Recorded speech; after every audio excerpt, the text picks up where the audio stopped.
ایک بار اس سے گیا ہوگا پڑھتا جا پڑھتا جا چاوک ماریں گے پڑھتا جا، وہ پڑھتا گیا چاوک کھاتا گیا پڑھتا گیا، اب اس کو جلوہ نظر نہیں آیا، اس کو ابا کی چاوک نظر آئی۔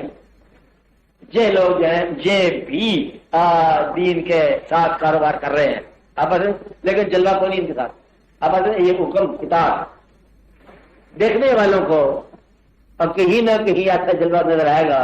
اچانک اس کو وہ کیپچر کر جائے گا کہ جب اس کی منہ سے نکلے گا سبحان اللہ یہ کیا جلوہ ہے۔ اب اس میں ایک راز ہے، آپ سن رہے ہیں بات، وہ جلوہ کبھی کبھی اشیاء میں نظر آئے گا، چاند وہی ہے جو روز دیکھتے تھے، آج جب دیکھا اس کو تو پھر وہ تو میں اس کے علاوہ کچھ دیکھ ہی نہیں سکا، کوئی اور ہی بات نظر آئی مجھے، میں دیکھتے ہی رہ گیا۔ چاند کے ساتھ مطلب تارا ہمیشہ نظر آتا ہے،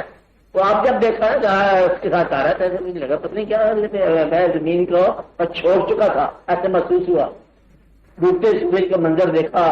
تو بڑے اور ہونا شروع ہو گیا، کیوں رویا بھی کہتا پتہ نہیں کیا بات تھی، مجھے ایسے لگا جیسے کوئی جوان مر رہا ہے، آپ کو یعنی کہ سورج کی لاش نظر آئی۔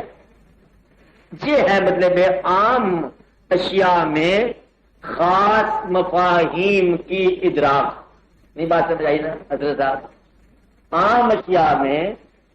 خاص مفہوم کا ادراک،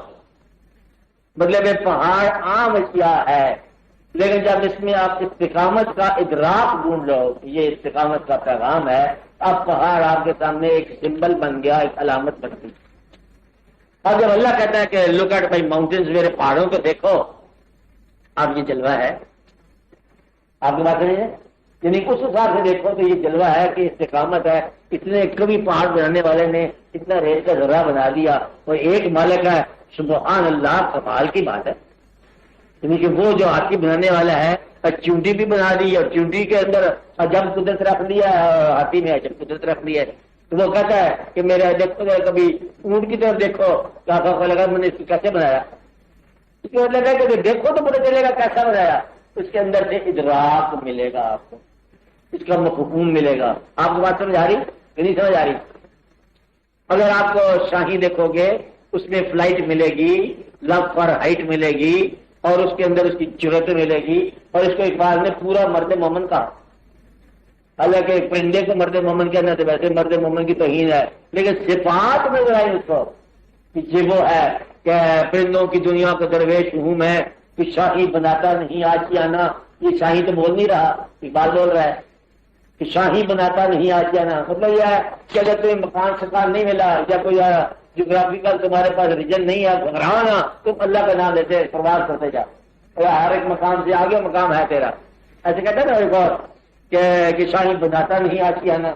ایسا سے اگر ہو گیا کہ سیمن تو کیا غم، مقامات آؤ تو وہاں اور بھی ہے، مرنا ہی ہے، آخر اتنی ایک جگہ رہ کے کیا مرنا ہے، چل پھر کے مر لیں گے، اگر کھو گیا ہے سیمن تو کیا غم، ایک کا شہر چلا گیا تو کیا فرق پڑتا ہے، مقام آتے آؤ مقام، زندگی تمہارا رونا نہیں اگر ہے تو پھر ایک مقام نصیب کوئی اور مقام نہیں، جہاں میں وہاں جا کے مر لیں گے، مرنا ہی ہے نا۔ مطلب یہ ہے کہ اس کو اس کے اندر سمبل ملا، کیا سمبل ملا؟ جرت شاہین کی۔ آپ بات سمجھ رہے ہو اب صاحب کہ نہیں سمجھ رہے؟ شاہین مر جائے گا مردار نہیں کھائے گا، اور گدھ مر جائے گا زندہ نہیں کھائے گا، بس اس کے لیے ایک اور کہانی ہے۔ تو یہ صفات آپ کو نظر آئیں گی، اور ان کے اندر آپ کو اللہ تعالیٰ نے کیا کیا صفات رکھی ہے، پھر آپ کو نظر آئے گا کہ دریا کے اندر پاکیزگی کیسی ہے، روانی کیسی ہے، سمندر کے اندر جو ہے وسعت کیسی ہے، اور سمندر آپ کو اپنے ساتھ واصل کر لے تو روح کی آشنائی ہو جاتی ہے۔ عام طور پر روح کو سمجھنے والے صحراؤں میں، پہاڑوں میں، سمندروں میں رہتے ہیں، یا عام طور پر کہا جاتا ہے